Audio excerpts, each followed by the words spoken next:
Hey guys, welcome back to another episode of Today's Guest. Today, Todd Michael Harris and Amanda Forbes are joining me. We're going to have a great discussion about the things going on in the world, what we need to be aware of, and where do we go from here? Those are some of the questions that I've got. Now, Amanda Forbes, she's the president of Children's Health Defence in Canada and the co-host of CHD.TV's Tea Time, which is Mondays at 12 p.m., and their show Around the World with Amanda Forbes. She's the founder of Vax Canada, co-founder of the Freedom Organization and the Freedom for Truth Conference, an ongoing warrior advocate for health freedom, spirituality, truth, and a full-scale unification of the people with a goal of ensuring government transparency for the future of the children and citizens in our country and the world. Homeschooling mom of three and now full-time caregiver to a Pfizer fallen fastball Hall of Famer dad, contributing author to The Brave Courage during COVID in Canada.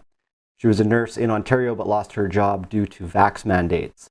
And Todd Michael Harris worked as a director, cinematographer, and editor in both film and television before he created Matador Films to focus on documentary filmmaking. His recent films include Ayahuasca and The Path of the Shaman, Love in the Time of COVID, Part 1 and 2, and The Uninformed Consent. His latest film, The Big Picture, Life Inside the Control Grid, premiered on November 5th with producer Amanda Forbes, and I'm happy to bring them onto the show today.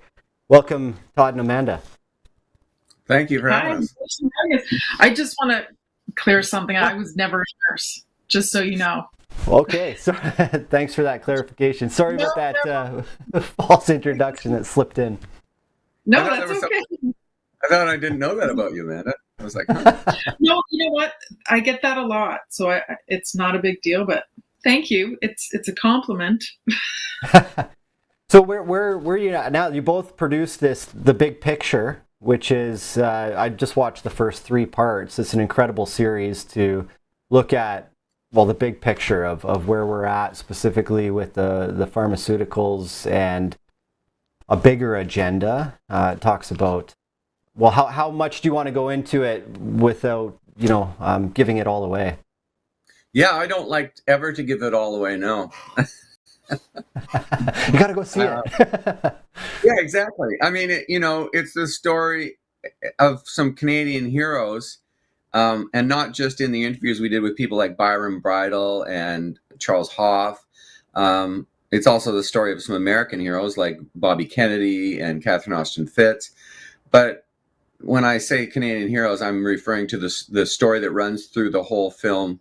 That's interwoven with all the interviews with these experts and whatnot, doctors, and that's the story of David and Collet Stephan, who lost their child in 2012 at Children's Hospital, and then they couldn't get any answers as to why their child died, and then the state came after them, the Crown came after them to try to put the blame on them and to turn it into a case where if they had vaccinated their child against meningitis, the child wouldn't have died. So you have to watch the film to find out if the child actually did die of meningitis, or if it was found in a court of law that the child didn't die of meningitis. And anyways, they were trying to establish vaccine law to scare other parents into getting their children vaccinated. And that was a really high-profile case too. I remember that from years ago. And it's nice to get some clarity around it with what you guys have been producing, because I didn't know the true story. I didn't know all. It's amazing how powerful the media is when it plants a seed in the collective mind. And I'm just curious what, like, you guys are well aware that media is influential and you're creating media. So what's your approach to that? Do you have those conversations beforehand, or how considerate are you of Well, I mean, fact-checking? we really get into the whole media operandi in the film, talking to Rodney Palmer, who was, for years, he worked for CTV and CBC. He was overseas correspondent for years, and he breaks it all down and kind of, really tears the CBC a new one, but just kind of breaks down all media for us. And he does it so brilliantly. He's an incredible speaker and a very articulate person. And just through his words, and then I get to show different things in the film. You can really see the power of media and how it's being used against most people. I mean, I think that's where the whole Stockholm syndrome comes for people, where they're defending Pfizer. I mean, Pfizer paid the biggest criminal fines in history, billions of dollars, and people are defending these guys. It's like, hey, I'm getting the pedophile down the street to come look after the kids tonight. I mean, it's insane. Yeah, seeing some of the reels too on like all of the hype, whether it was hamburgers or just song and dance by the late night television show hosts to get everybody on board. And I think, and we illustrate that in the film too. I mean, I don't know if, your average everyday Joe realizes that the controlling share of ABC, NBC is Vanguard. And who is the main stockholders in Vanguard? I know there's a guy named Bill Gates that's involved, George Soros, so Oprah, I think. So we try to reveal all this stuff in a good way for people, and at this time in history, it's very easy. Yeah, I'm curious how you guys came to collaborate together. What was the commonality there, or how did this project get started? How did that happen, Amanda? Well, I've been doing this type of work, not making movies, but I've been in this type of environment since 2014, when my youngest was vaccine injured by our very first vaccine, the DTaP, and me dumb enough, taking her back to go do it again, even though it was delayed. We almost lost her. So that was my grand awakening to this whole schmozzle way back when. And once you're awake, you can't go back to sleep. It just gets deeper and deeper, and you see the layers, and they start to come at you hard and fast. And the research never stops. You just keep going. Fast forward to 2021, my dad went and got the Pfizer vaccine, and he had 9 strokes after his second one and became completely debilitated. He is a Hall of Fame baseball player. He's played for Canada. He plays all over the world. And it dropped him like a hot potato. And after he was in the hospital, when he got back from Mexico, the hospital basically tried to kill him with COVID. So we had to go in and kidnap him out of there. So he was either coming home to die with his family that loved him and was around him, not on an iPad, or he was basically coming home to pick his own fate, And when he got home, he chose to fight like hell. And, I was really angry that the creator, the power that be, God, was handing me this incident for a second time in my life, wondering how I was going to get through this event. I'm a big believer in taking anger and making it productive, not only for myself, but for humanity where I can, and I had just heard about Todd's the previous film that came out, which was Uninformed Consent, which was absolutely phenomenal. And I hadn't seen it yet, but I knew it was coming. And I called him up and I said, look, I'm so sick of this. I'm so sick of this corruption. I'm sick of people being treated like numbers. This is what happened to my dad, and I named off a few other incidences where this has been happening within the medical industry, in these institutions. And I just said, I want to start to show people how this has all taken place. Like, how did it get in here? How did it start? Where, past, present, future, how we got to this point. And we need to lay it out for people in a fact-based way that is easy to understand, because not everybody understands medical jargon or legal jargon or anything like that. It has to be layman's, and it has to be easily understood. And Todd started laughing and he said, you know what? I'm thinking the same thing. Let's do it. This is amazing. Right. So it was a lot of divine timing in on one hand, and, planning and brainstorming on our part on the other. So it just felt right and organic, and we hit the ground running. Very cool. Yeah. Todd, do you want to add to that? Oh, well, I think she nailed it. For me, I was very excited, coming from making Love in the time of COVID, just looking at that COVID story and not believing the narrative, and being, listening to that voice in my head and going ahead and making that film, knowing that I was never going to have any money to do it, and not being involved with, any kind of the freedom movement or knowing anybody really involved in that world.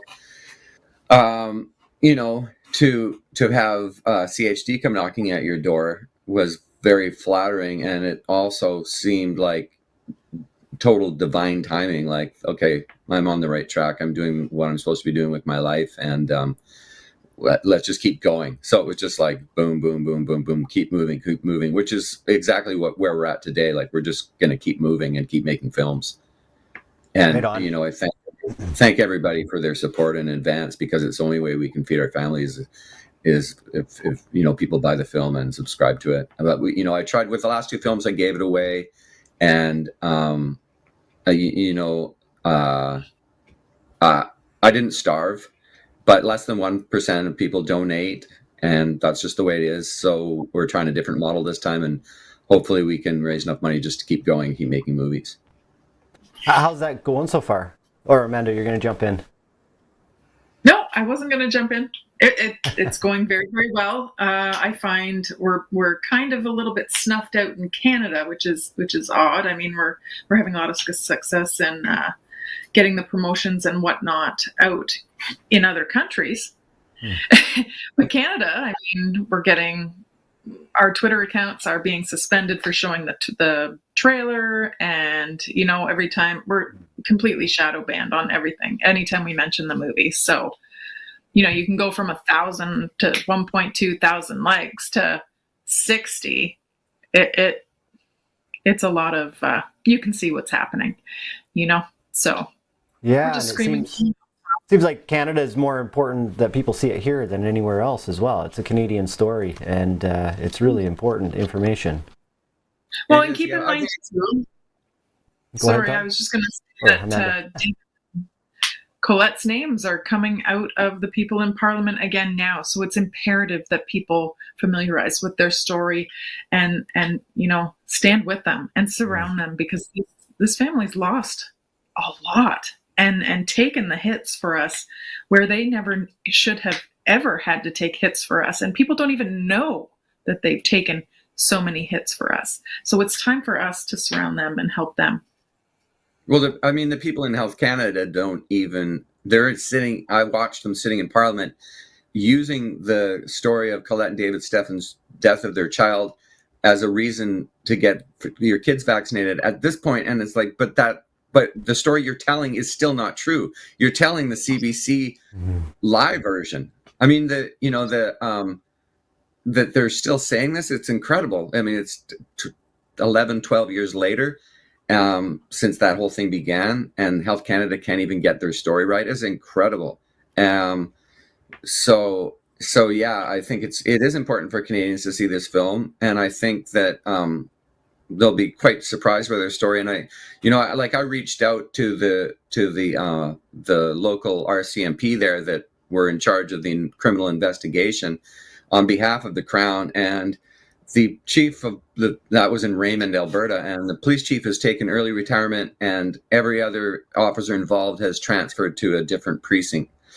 And so, we couldn't get their side of the story, but if you actually watch this film and you meet the Stephans in this film, you realize these are just good, beautiful people, and honest people. And I think that really comes across in the film.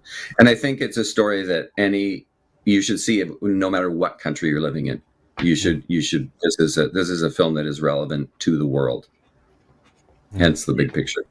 Well, what really grabs me too is just the level of media manipulation. I think that's the way to say it. It's, I've seen, working in media myself, you hear stories and documentaries that get pulled, or some issues with producers. It turns out sponsors play a huge role in what gets seen and what doesn't get seen. And then the case going to Ottawa, where people came up to us in the street because they had to see for themselves what we were broadcasting compared to what CTV and CBC were broadcasting. And that just ripped the veil right apart. That it's completely different. I got back to my hotel room and it said insurrection on the television. And I had to run out there and I'm like, this isn't true at all. It's not what's happening. Well, that was a fantastic time because you had all of these regular people just with their phones sending videos back to their loved ones. So you had all these people on the ground in Canada telling the real story of what was happening in Ottawa during the Freedom Convoy. And that was pretty awesome to see. And I think that really lit a fire in the hearts of Canadians. And meanwhile, you've got CBC, who are a few blocks down the street from what's going on, having, interviewing people on, far right hate from who are sitting in a building in Edmonton. It's like, walk out your door and go get the real story. If you're, we give you $1.2 billion a year, we don't. Trudeau takes our money, gives it to them, and then owns them. So that's the state of that. So I'm curious, where do you guys sit with Bill C-11 and C-18 and the pushes that, the government's making to control the narrative, especially the news, and what Canadians have access to when we're searching online for news, or you guys are already feeling some of the censorship with this film in Canada. So how do you guys feel about where we're going as a country? Terrible. We've got to get this monster out of power. All right. It's going to be hard because he does give them $1.2 billion. So they're just a mouthpiece for the PMO. And then you've got, Polyev saying, I'm going to defund the CBC, which I back. There's still some great stuff on the CBC, some great comedy, Canadian comedy and stuff, but news, forget it. And so you're going to have those guys just as a mouthpiece for the Prime Minister's office, and they're going to do everything they can to keep the guy giving $1.2 billion to them in power. So that sucks. And the way that he's handling the internet, I don't know all the ins and outs of those bills. Maybe you could actually speak to that. I haven't paid a ton of attention to them. I get feeds about them all the time, but maybe you could take us through it exactly. I think that's part of the problem, is we're not being informed enough when it comes to this. So when it started to roll out, you've got Bill C-11. Let me make sure I get this right. C-11 is the Online Media Act, so it changes the Broadcast Act to include all of the online undertakings. And there was back and forth about that for a long time. And then I think it was Bill C-10, and then they had to rename it to C-11 because they stopped debating it, broke for Christmas, and then the bill came back around. And then they continued to debate it, and people in the industry took, extreme, like they were saying, this isn't a good idea, you're going to screw it up, basically. And then sure enough, once the Canadian government put it in place, you see that Facebook started to change their attitude towards Canadian content. And C-18 is the news. It changes I think it's completely new, but the idea is that the government's trying to funnel money from all of the artists and content creators online. That includes Netflix and Spotify and all these big companies, and funnel it into news media like Global and CTV and CBC, and they want to be able to redefine how that money is managed here in Canada. And then the online companies have a big issue with it because they have to go in and change their algorithms and change the way that Canadians get content, and it's no longer organic. It's not about you as a viewer at the end of the day getting what you want to see. It's like, no, here's your government selected portion of French content, here's your government selected portion of whatever they deem fit for you, and it changes the way that we experience the internet. And personally, it feels a lot like China, and we're entering into that era of the Great Firewall of Canada. It would become. So, and when I saw that, I was like, yeah, no surprise here, just another method to control, right, the voice of the people. That's why we created our own channel. We had to create our own place to show this film. And I guess they have been shutting us down on Twitter, but, anybody in Canada can go to that channel and watch that film still, and Trudeau can't do a thing about it. Yeah. And it's not like it hasn't been happening for years and years. Like I said, I've been doing this out loud in the public since 2015. And, there was censorship back then.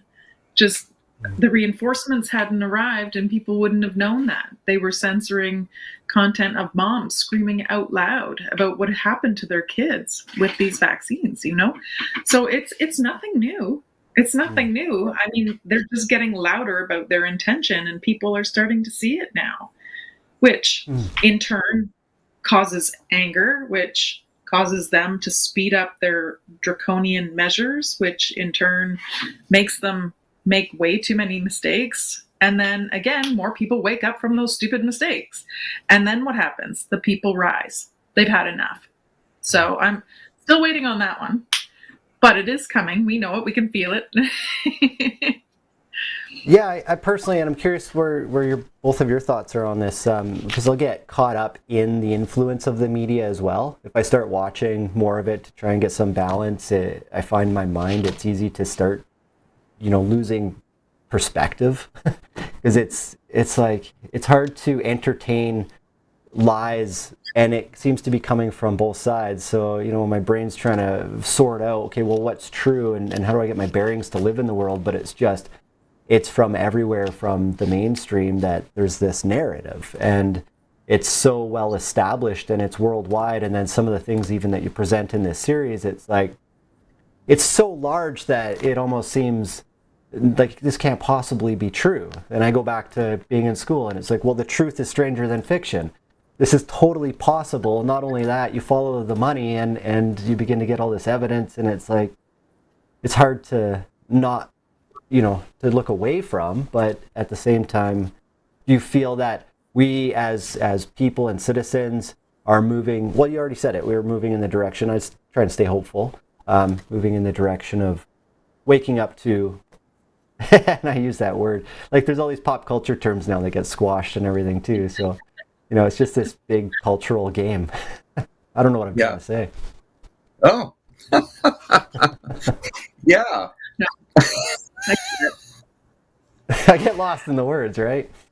You do, and it's easy to do, but you have to remember too, this didn't just happen a year ago. This has been taking place for hundreds of years. Like it was a slow kill, if you will, and every little decision that they made behind closed doors for the greater good ended up becoming a part of a bigger plan where we are now. And it's funny because when we started making the film, there was a lot that Todd and I didn't know, and it just unraveled organically. And the film became something completely different that we even thought it was going to be.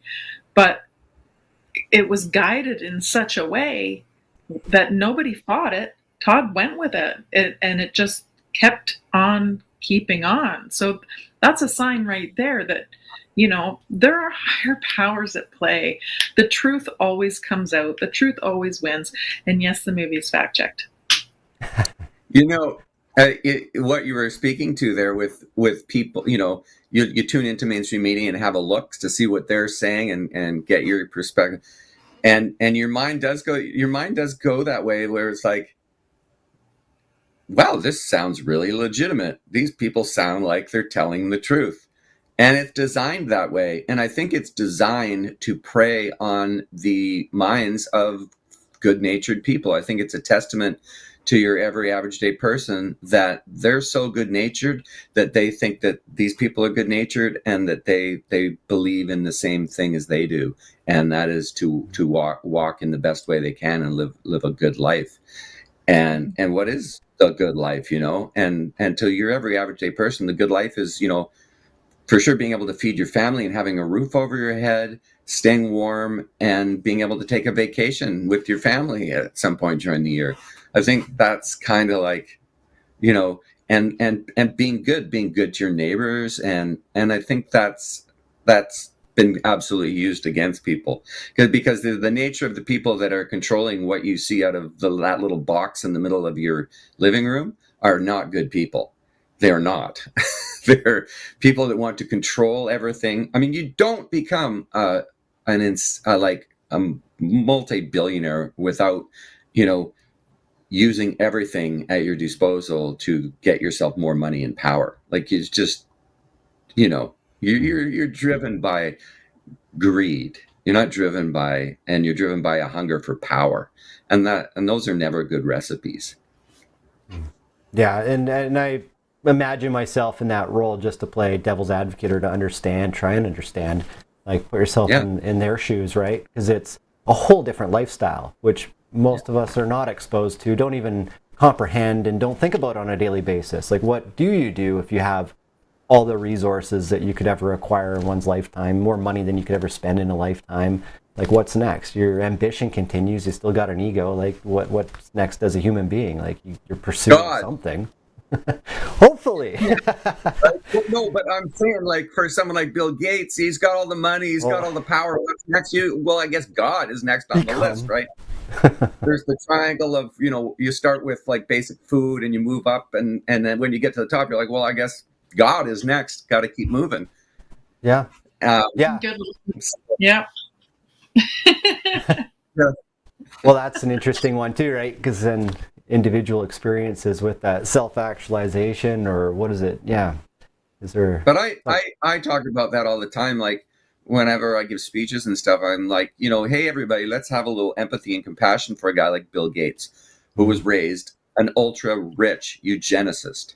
I mean, we know that his father was a eugenicist, part of the Eugenic Society. That became Planned Parenthood, right? He was the head of that. We know where he came from. So, I guess I don't really call myself a Christian. I always share with people that I walk the path of Lakota, and Sweat Lodge is my church. But I love Christ. Like, that guy was awesome. They nailed him to a cross, and he said, let's forgive these guys. Mm-hmm. Well, he was nailed to a cross in the most pain you could imagine. I mean, I think that's a good way to live. And I think that's kind of like, let's try to do that. Mm. Yeah. Yeah. Amanda, do you want to jump in on that one? I got another question after. I was just going to say, a good rule to follow, or what I try to follow, is, and I don't watch TV very often because I just can't stomach it, but, the 48-hour rule, especially as an example, you can go by, the car bombing at the border just yesterday. Immediately that was an act of terrorism. And now today we're looking at, it was a car malfunction, a dude and his wife, and whoops, you know what I mean? After creating all of that terror and panic and just shutting down airports and other border on Thanksgiving, American Thanksgiving, and only 24 hours later, the whole story is ridiculous. And it's not at all what it seemed to be. So, it's a sensationalism of fear for the benefit of the government, the agenda, and the news stations.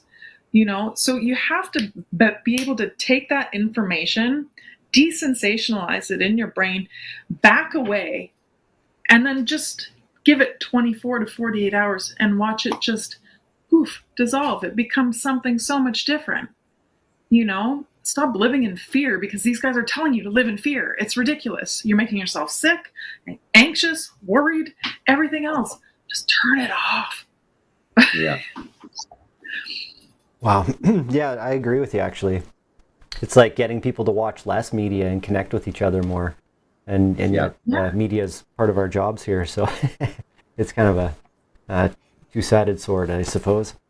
Right? It's important. It's necessary. So where does that go? Like, where do we go with trying to keep people informed and to cut through, one, the noise, but two, the bureaucracy and the governance, and just keep reaching people? Like, some things are working. Are you finding? I find I trust. I find journalists that I trust. I find filmmakers that I trust, and I listen to them. I find people like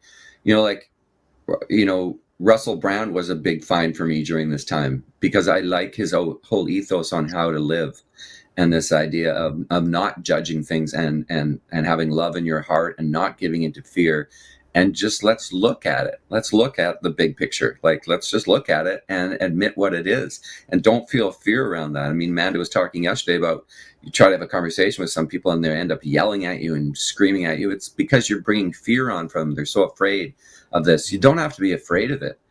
There's nothing to be afraid of. But back to your question, I think, so find the people. I mean, COVID is such a great time because you can look back and listen to what people were saying. And if they said something that wasn't part of the narrative, but that we now know is true, you can trust them. You can trust that they're people who are trying to tell the truth. And that's who we are. Mm-hmm. And they're willing to tell both sides of the story, not just one, instead of being forced into telling one side of the story because the other one is not taking place at all. Do you know what I mean? Unbiased opinions, actual reporting, people doing their job, journalism again, you know? Yeah. And okay, so can you tell if people, like, is your work reaching people that don't know what's going on? Or absolutely. I mean, in after Canada too? Loving the time of COVID, I got email after email of people saying, thank you, this film put my family back together. I'm invited for Christmas dinner now. Like, I got tons of emails saying that. And lots of them Canadians, absolutely, because they started to understand what was going on, and it made so much sense to them. I think, you know, I have a gift of common sense, and so it gives me a vision where I can see cut right through stuff. And so that's kind of the gift that I'm sharing. And I can put things together in a way that says, well, you know, look at this history of the government, or look what they did here, and look at all the lies, and can tie it together for like someone who's at a grade 8 level, and make it make sense. And I think it's really easy to feel and see that it's the truth. And that's, I think, where bringing a family in, and bringing like Collet and David's story in, and getting to hear from them, you feel who they are, and you feel that they're telling you the truth. And I think that's really just important on a human and heart level. You know, if you can reach people at their heart, they start to listen to you, and they trust you. Yeah. And I don't know if you have anything to add to that, Amanda, just with reaching people and.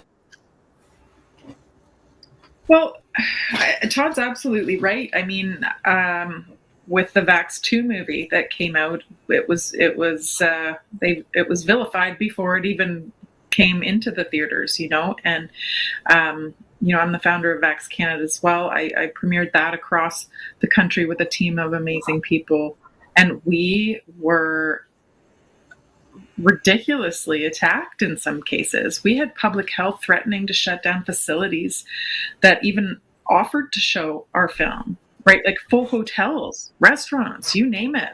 We had to get really creative. Some theaters kicked us out. We had lots of theaters that didn't, thank goodness. But like full hotels, they would go in and say, you show this film and we are shutting you down for good. Mm-hmm. Why? And I mean, this is in 2019. This is as the Rona was starting to peek its little head around. But you could understand why after we wrapped it all up and shut it down, then it crossed the border. The coronavirus crossed the Canadian border, and all hell broke loose. But the people that saw that movie were red-pilled immediately. They all knew. So, dealing with people's hearts and the connection of people and having real people tell their real stories will shake the mind awake in some cases, but fabrications and recreations aren't as effective, I've found, when dealing with this type of an issue, because the indoctrination on the other side is so mass. It's something that the government's been after all of the moms that have injured children for a long, long time and vilified them. Like Andy Wakefield, for example, look what they did to him, and here we are in 2023, and we now know he was right. There are studies showing what he had said back then, and they crucified him for everything he tried to tell people, and it wasn't even don't vaccinate your kids. It was maybe we should take a look, at more evidence regarding this and keep the MMR separated and give kids individual shots. But they still crucified him because they had a new shot that was combined, So he was the crack down. Yeah. Hey, for anybody that doesn't know can you briefly tell us that backstory for anybody that might be watching this? With Andy Wakefield? Yeah. I'm trying to even remember the date. It was in the 90s where he and a team of 12 other scientists in England and the UK were approached by a bunch of parents, and they actually found the MMR was, well, they didn't come out and say that it was an absolute fact, but the MMR was resulting in some of the gastrointestinal issues in autistic children. And they were trying to determine whether the gastrointestinal issues were in fact part of the autism diagnosis.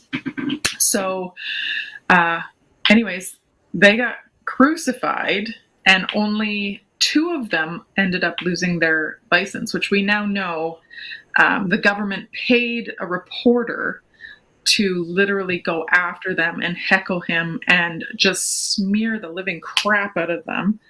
And that guy's such a scumbag. I won't even say his name. He's such a scumbag. Yeah.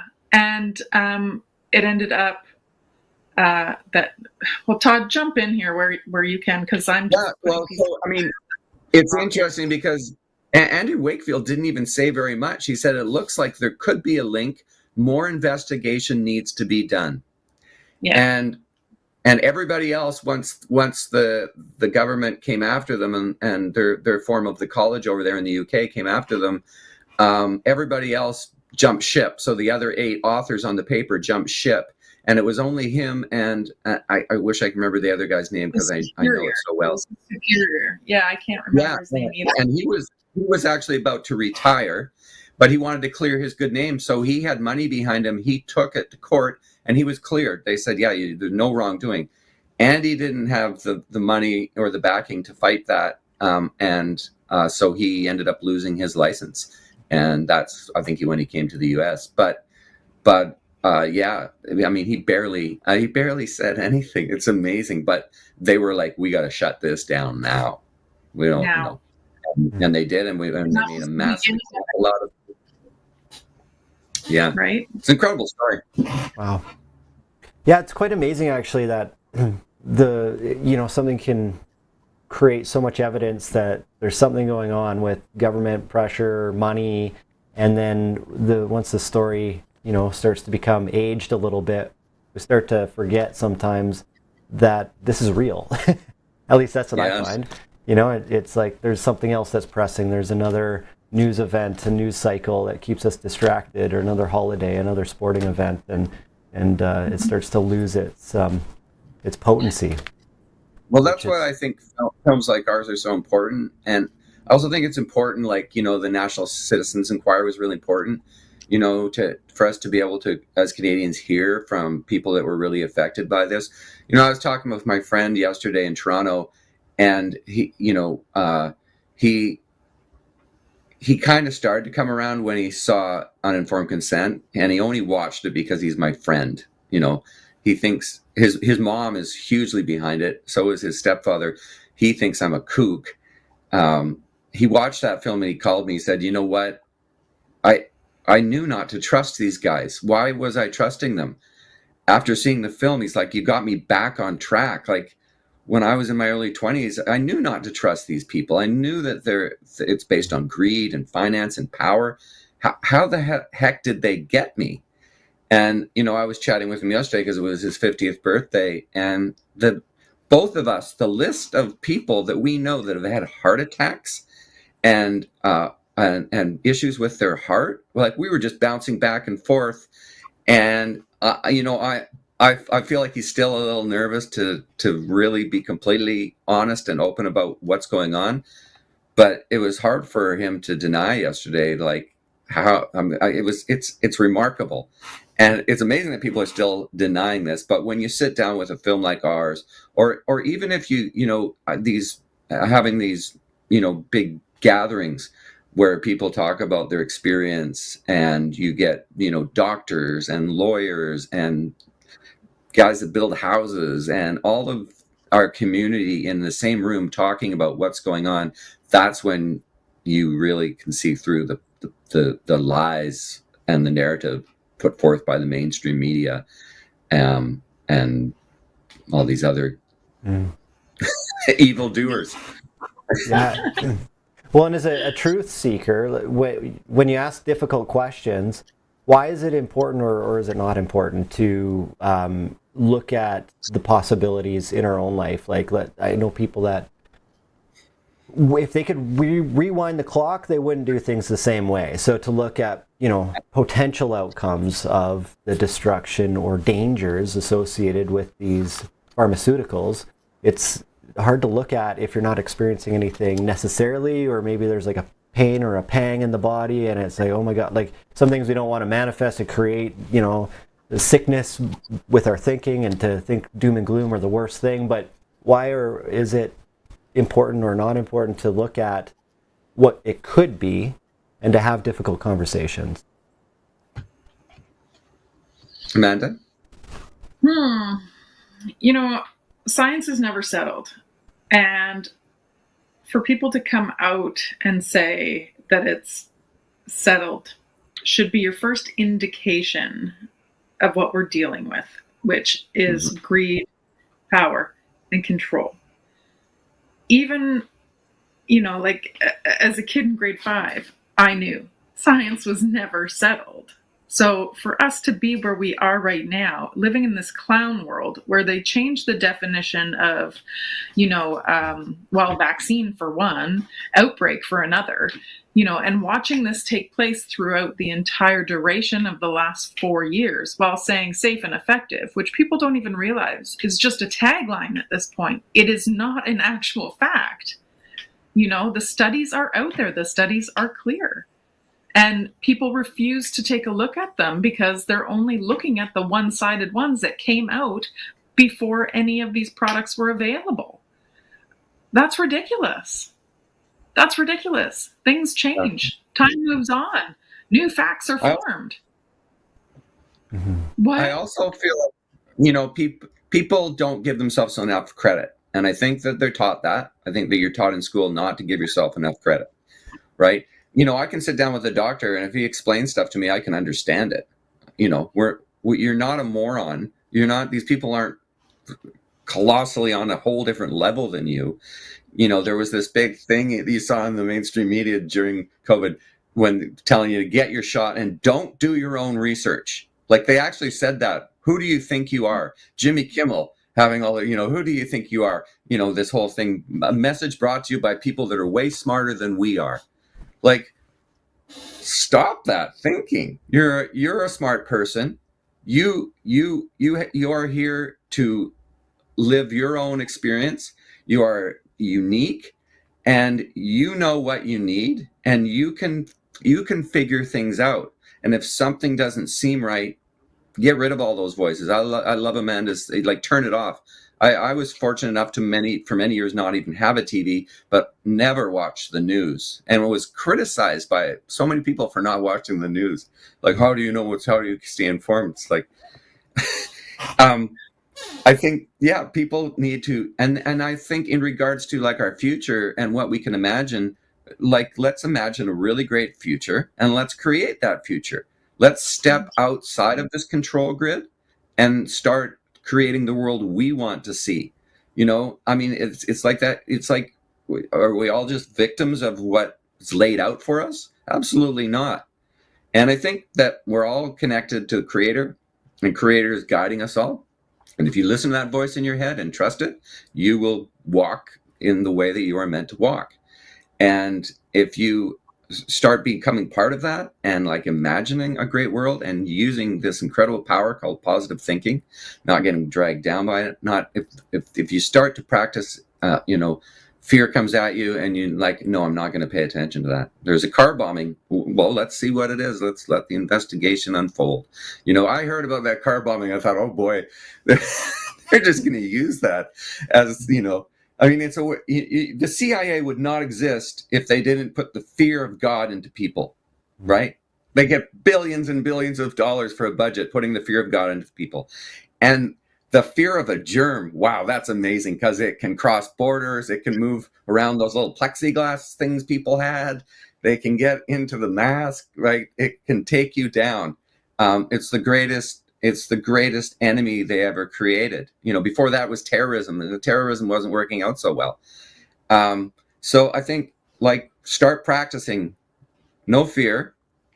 When it comes in, no thanks. I'm not going to hold on to that. Your mind can go into your heart. Think about what a lovely place this is. Think about all the great things in your life. Think about your family. Think about your love for whatever you love and whoever you love. And if we do that, then I think we can imagine a really great world, and we can create it. You have power. Mm-hmm. And there's things that we don't even see going on. Like, entrepreneurs have created opportunities in new jobs and cities and things that, especially in economic downturns, that get us out of it. That, we don't know where we can really go from here. Now, there's the side of the governance and the WHO and the legislation and laws changing, the WHO amendments. That looks like it's coming up in December. There's a petition in Canada by Leslyn Lewis, and that petition doesn't actually end until February, and I'm still looking at the dates because Dr. John Campbell on his YouTube channel was saying that he had a video with an interview kind of alerting us that December 1st is the cutoff to appeal or say we don't want this. Yet the petition in Canada doesn't end until February. I don't know if you guys have some thoughts about that, kind of the world governance and the way that we're moving, that we can make changes in our communities, but when you get the giant war machine on it, is it just people coming together and saying no, and in our communities that's enough? Or, getting information out, like the documentary series that you guys have created, is super important. Having these conversations is super important. But where do you see it going? What do we need to be aware of? Is there anything else that we need to do in our communities, or what does the path ahead look like to each of you? Well, for me, it's making sure my kids don't have to fight this fight going forward. So I'll do everything in my power to make sure that they don't have to. With regards to the WHO, people need to remember this is an unelected body of officials run by a man who is already guilty of war crimes. Ex-terrorist. He is literally an ex-terrorist that takes his orders from Bill and Melinda Gates Foundation. Who are we kidding? So the people do have the power, and like Todd said early on, we keep giving this power away to these people that we've placed on this pedestal. And that's not the case. These people are put in place because of each and every one of us, not because they want to be there. Now, I understand some people are going to say, oh, elections are rigged and blah, blah, blah. And maybe that's the case. But maybe it's time for the people to come together and create a new system that works. Because at the end of the day, what's going on right now is broken. It's broken in Parliament. It's broken in every single one of the parties. It's broken in the education system. It's broken in the healthcare system. It's broken in the ag system. It's broken in the tech system. It is broken in every system that trickles down and affects each and every one of us. So it's up to us to figure it out, come together, pick a lane. If you can't wrap your mind around all of these concepts, pick a lane and help in that lane. Don't leave this for your grandkids. Don't leave this for your kids. This is what we've got now. Let's end it now and be done with it and move on.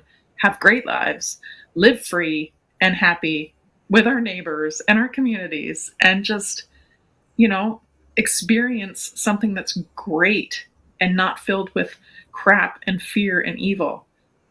We can shine a light on the darkness, and I know we already are. So that's my thought on the whole thing. I don't think this is going to take place. And if it does, it's not going to last very long because, you know,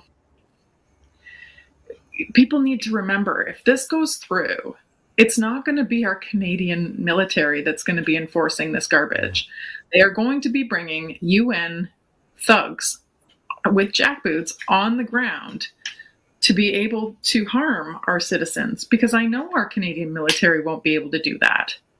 That's not, you know, they've already stated that multiple times with the people I've spoken with. They won't do it. We'll have to bring in a foreign body to enforce this crap. And then what? Then what? Yeah. Then I think, because I don't fall. I think that's, you know, bringing up the World Health Organization and the UN. I think, you know, so many people that I talk to about that, family members and whatnot, that are willing to have the conversation with me, talk about what great institutions these are, but without looking at them. I mean, the idea of a UN, you know, of them keeping peace and all this kind of thing, that's a nice idea. All of the World Health Organization, you know, World Health is a fantastic sounding thing. But what people aren't quite realizing, and when you start to look at what's really going on, you realize that these institutions maybe were started with good intentions, but have been completely taken over. And, you know, if you want to run the world, of course, that's where you're going to go. You're going to go to these institutions and take them over. And, you know, all these globalists are thinking about is how to take over the world. That's all they think about. You know, they have think tanks, they're jets sitting around on their jets. I mean, that whole idea, one of the things that, you know, COVID revealed to me was, you know, okay, where are my blind spots? What have I been just kind of believing in? And believing in the fact that, you know, like climate change is our fault, that somehow we are the enemy of nature. And that is a lie. We are not the enemy of nature. We are part of nature. We may have forgotten it in a lot of instances, but we are part of nature. We are meant to be here. We are natural, and we are inherently good. And so the climate change thing is just all about, you know, saying CO2 is destroying the planet is just not true. Where did that CO2 come from? It came from this planet. We actually got down to a dangerous level of 180 parts per million of CO2. Life ends at 150. We've brought it up to, I believe, around 420. You know, we want to get it up a lot higher than that. You know, CO2 is very important for plants, and no life would exist without plants. And, you know, that it just goes round and round. That goes to another thing that I mean, you've got all this big pharma crap that they're trying to get you to put in your bodies. It's the only alternative they offer you, when I truly believe that there is a plant on this planet for everything that ails us. I think that plants they were here first. They have knowledge, and they're each used for different things. They can be used for mental health. It's amazing. So yeah, I kind of lost in my my little diatribe there, but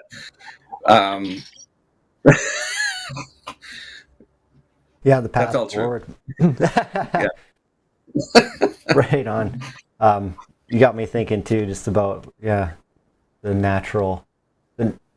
I mean, it's so bizarre that you can't talk about everything that's natural these days. That's what it seems like, in the pushback, especially in British Columbia here in Canada, and health products. Well, it's hard too, because I think we've been taught, again, it's part of this control grid. We've been taught to believe that, you know, like, your suffering needs to end now. Like, you take a pill, and if it doesn't work now, then it's no good, right? So, but true healing doesn't just happen, boom. True healing is a process. It's a slow process. You know, even if you think of when you get sick, you know, you go down into this decline and then you come back out of it. And it's not just, you know, you get better, your body repairs itself. It's the same with nature and natural remedies. It's not going to happen for you, boom. You know, you want this suffering to end. That's not how it works. And if you start to realize that, and you start to think about it, like you think about, like, even just like how your eyeball works, that is fantastic. That's genius. Everything on this planet is genius. And it's like, if you take something out, you screw up everything. So trust in nature. My goodness, it was put here by whatever entity created this place. Like, have a look around and start paying attention to nature and forget about these globalists and these people that have created this control grid that you're living inside of. There, I think I finished my thought. Right on. That was good, Todd. Thank you. I don't know how to segue from that, but Amanda, I was curious with Children's Health Defense and the slander. I don't know if that might be appropriate. Like, sometimes people will look at these organizations and just say, no, I can't trust them at all. And the organization gets a bad name, or the brand gets a bad name. Is that like any negative press is good press, or is there work to be done to try and assert that, if somebody libels or defames a company or an organization or a person, that you should be fighting an uphill battle to correct that? What's your take on that? No, and you know why? And I'm going to tell you this. Everything that comes out of Children's Health Defense is fact-checked and backed by peer-reviewed scientific articles. Now, the bashing comes from the people we've been talking about throughout this entire interview. Mainstream media, the higher ups in there, and the whole 9 yards. And that's why people in my industry, if you will, call it being Wakefielded, which is pretty comical, because now I'm laughing at this shirt because I've brought it up twice now. But yeah, they try to Wakefield anything they want to suppress. And at the end of the day, all they end up doing is shining a brighter light on the truth, because smart people will dig into the information and find out, well, wait a minute, this is a study that's provided by the CDC. Well, how can that be wrong if this is what it says? Do you know what I'm saying? So Children's Health Defense is a very reputable organization, and that's why it keeps growing in numbers massively. They want to keep putting people in the misinformation dozen, because these people's voices are reaching other people's hearts, minds, and souls for a reason. These people are helping other people that are in such dire need of a type of healing, whether it be, from their health, mentally, physically, emotionally, with their diets, nutritionally, and whatnot. So take a look at that misinformation dozen, or the misinformation 12, or whatever they were calling them back when, and then took them offline, so they couldn't practice anymore. Because I'm telling you right now, a lot of problems would be solved if allopathic doctors and these doctors work together. If we got rid of the ego out of all of these things and actually worked together to solve problems, and not get our back up because you disagree with the way a patient wants to deal with something, or it's not the way you want to deal with something. It's not about you. These people need to remember, the white coats are the employee. The patient is the employer. And that is the way it is. And that's the way it has been for hundreds of years. And that's the way it's going to stay. And that's what my fight will be. That's great. That's great. I guess we can kind of start to wrap up here. There's more that we could always talk about, but what's next for both of you? And then I want to ask your final thoughts. And if there's anything that we haven't touched on that is coming to mind, you can bring it up now as well. Right. Well, hopefully very soon I will be going and interviewing Catherine Austin Fitz for doing an extensive interview about her entire life. For people that don't know her, she was a Washington insider who started to notice that the American economy was based on organized crime, drugs, and money laundering, and that it was killing and destroying the culture and the society and the children.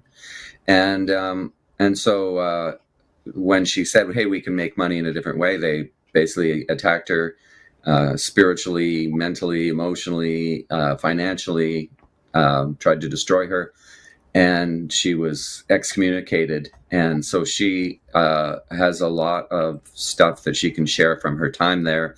And then, she's an economist. She was on Wall Street. And so she understands money and how you can map out what's going on the planet with money.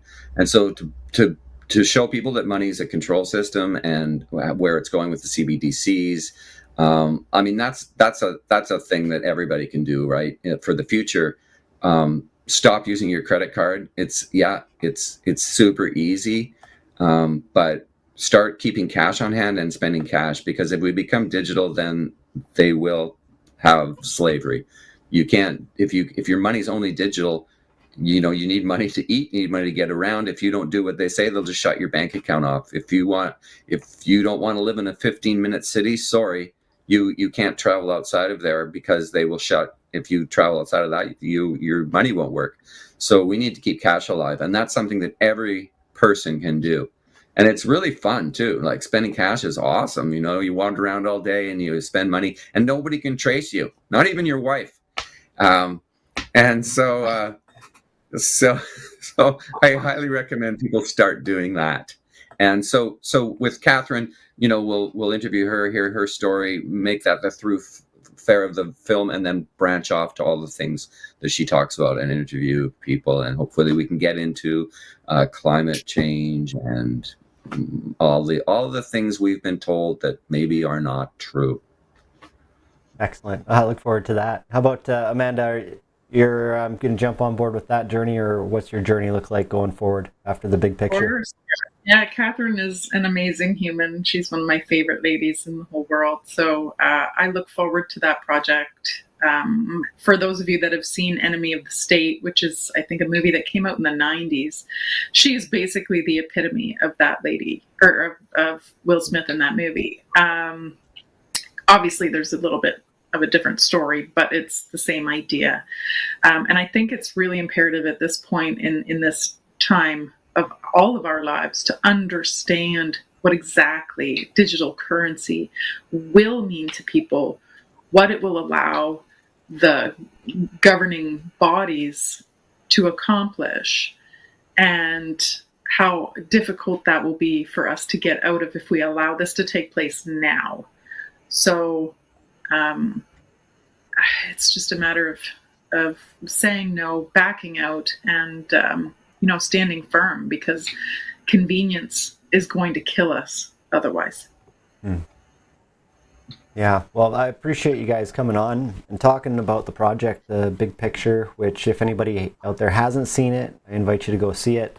I'll put the website up on here, and we'll get that out to people as well, because I've only got 3 episodes in, but it's well done, really well done. Like, it's the type of documentary that you look to see what happened, give me a history lesson, like, help me understand something that's going on in the world that I can trust.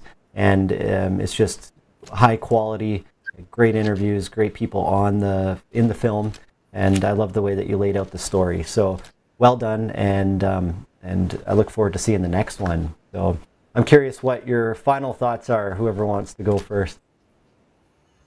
Well, my final thought is that thank you for doing this work and having this show. This is a great show. I had a really great time talking to you. Yeah. Don't hesitate to keep doing this. We need good media, and clearly this show is part of that. So yeah, I wish you the best in the future with your show, man, and look forward to coming on again. Thank you, Todd. I appreciate that a lot. Yeah. Amanda? Yeah, I have to reiterate what Todd just said. Thank you so much for doing what you do. It truly is changing the world, and I have to tell the people out there, thank you as well for taking the time to watch our film. Even if you are hesitant, I hope it allows you to sit back, open your mind, and open your heart, and just examine what's going on. All we want you to do is ask the questions, not just take everything at face value, but ask questions and start, looking for the accountability, and we'll be here waiting for you on the other side if you so choose to join us. So we just say, always rise up, pray big and be brave. And yeah. Awesome. All right. Thanks, Yep. guys. And good luck with the next project. We'll look forward to having you back on the show. And much love and good night, everybody else. Thanks, man. Thanks very much.